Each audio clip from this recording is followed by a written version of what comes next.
delay for a key provision of Obamacare. Reports that the administration is giving some insurers and employers a one-year grace period on a provision that would have capped out-of-pocket health care costs.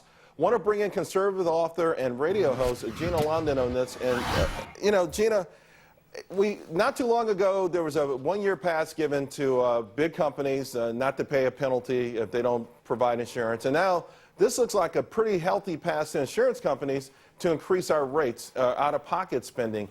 When do we get a break? When does the little guy get a break? Well, this is one of those things that you start wondering who exactly Occupy Wall Street was protesting, because this seems to me like sort of a 1% issue, if you ask me.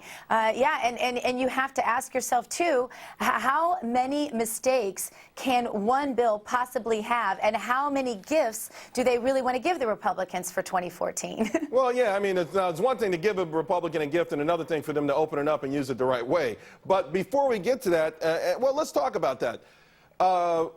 Some people are saying delay it. Some are saying defund it. Certainly that's picking up momentum. And it's not even about Republicans anymore. I think anyone watching this, and you see this bill that promised all the great things for Main Street, all the little bitty goodies so far, the breaks have been for big-pocketed people. So what is the likelihood now that maybe this bill could either be, this law could be put off or at least derailed in some form?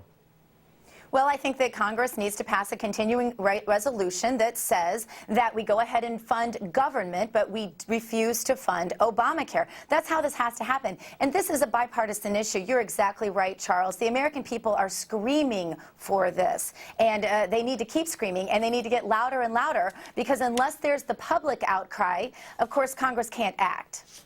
On your radio show, I think a lot of times these bills are, and EMAC just kind of touched on it, they're created in such a complicated way that we really don't know what we're getting. And to Nancy Pelosi's point, hey, just wait until it's a law and you'll like it. Right. Well, we don't like this, right?